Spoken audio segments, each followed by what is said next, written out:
Hey, good afternoon, everyone. Sorry I couldn't be with you live today. I am traveling this afternoon, but there's a lot going on. So I asked Keegan to play this for you because if I were to write it out, it'd be a little long and complicated.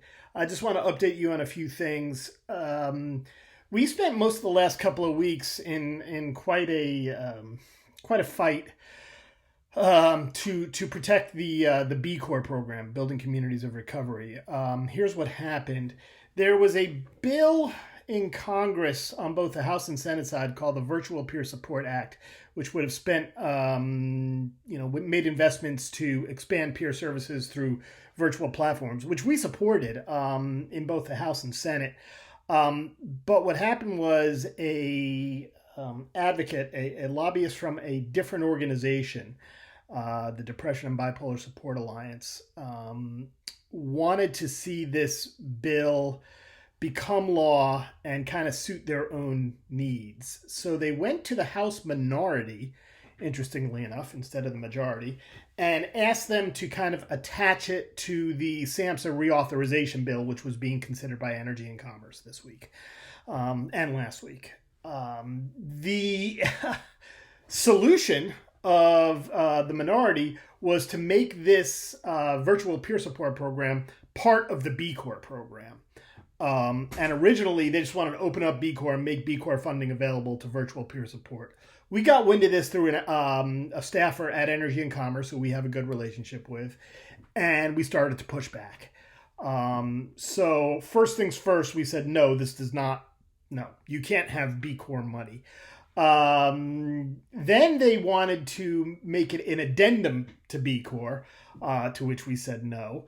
And then they wanted to make it its own appropriation through B Corps, but the language in the bill was it would only fund mental health counselors, which we couldn't support either. Long story short, they kept coming back to us with different ideas, and we kept saying, none of this belongs at B Corps. Our resources are far too few to be risking any kind of, shaving off to fund other programs.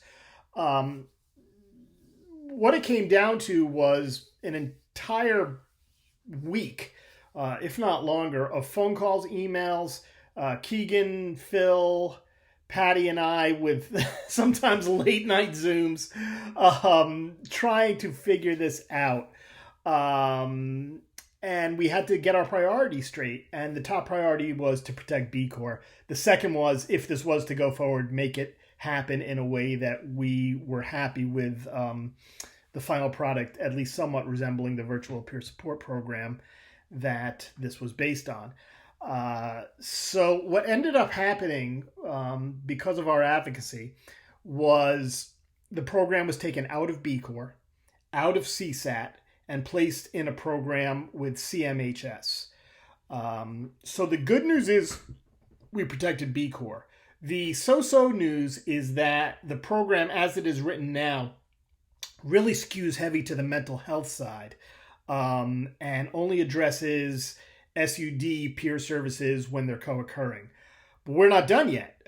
Because I already have talked to Keegan and I have already talked to Senator Shaheen, who's in charge of reauthorization in the Senate, and I've already spoken to Cortez Masto, who wrote the bill, the virtual peer support bill on the Senate side, and we have plans to talk to the Help Committee, and we're not done yet because if anything, we want this program to be open to SUD peers.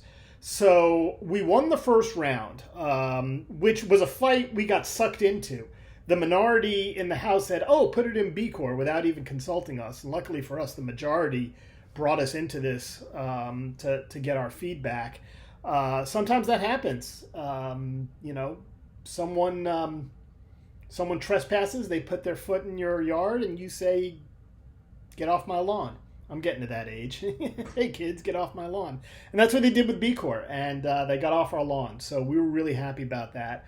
And we're going to continue work to try and improve the virtual peer support program in the Senate. Speaking of the House and Senate, The House has pretty much finished their block grant reauthorization this week.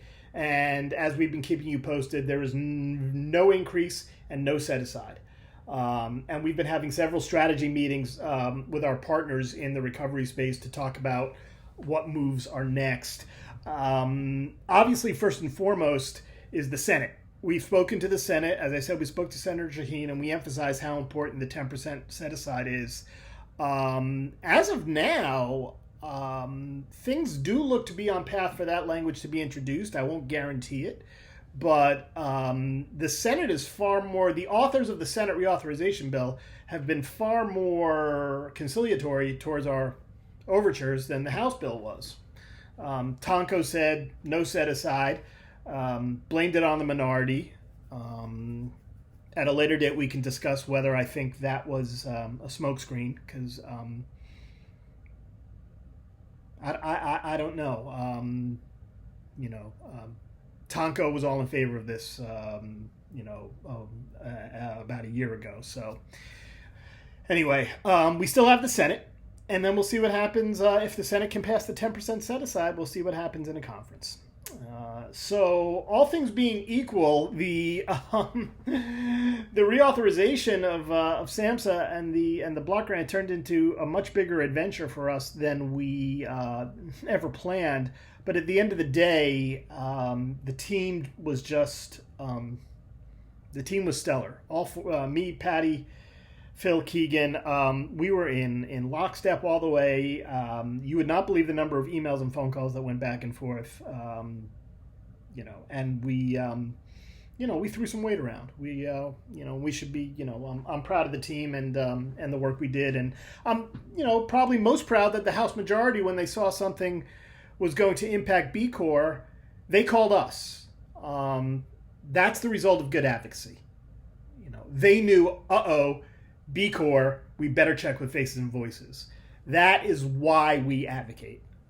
So they know what our priorities are and to work with us on those priorities. So the takeaway for me was not just the win in keeping B Corps safe, but in working the whole process with the House majority. It just it came together, and as we were saying this time a few months ago, when we didn't get the set aside, you win some, you lose one, and at that time it was a loss. Well, this one was a win. So I just want to say that wins are more fun. So in addition to the reauthorization with the B Corps and the set aside, the one other thing that's going on right now is there's a lot of legislation flying around about crisis response. 988 getting set to launch, how we're going to build out response to crisis in communities. And there's a bill, again, Cortez Masto, working on a bill with Senator Cornyn. And a lot of it has to do with Medicaid coverage of crisis response services. So we're going. I've been going through that, and the feedback we've gotten from both offices is this is heavily Medicare, Medicaid based, and right now we know that peer services are Medicaid reimbursed in many states, but I'm doing a slightly deeper dive into Medicare, where it's not as well represented, and we're trying to put together a package to go to bring to Cortez Masto and Cornyn about potential Medicare coverage for peer support services in terms of crisis response. So we've got our plates full. We got plenty to do. We're going to be keeping busy. Again, sorry I couldn't be with you today, but I'm glad I got to give you this update. I wish you could have seen us in action. We were, as I said to the team in the middle of one late night Zoom. I live for this. This is what I do. It's great. It was great to work with my colleagues. It was stressful. It was frustrating. There was a lot of ripping out of our hair, but to be in the middle of all of it, it was also fun. We, we did our jobs and we did it well, and we were really proud of that. So, everyone have a good month. Enjoy the rest of the meeting. Keegan was present for all of these meetings concerning B Corps, so he could fill you in with any questions. And I'll talk to all of you again soon. Thanks.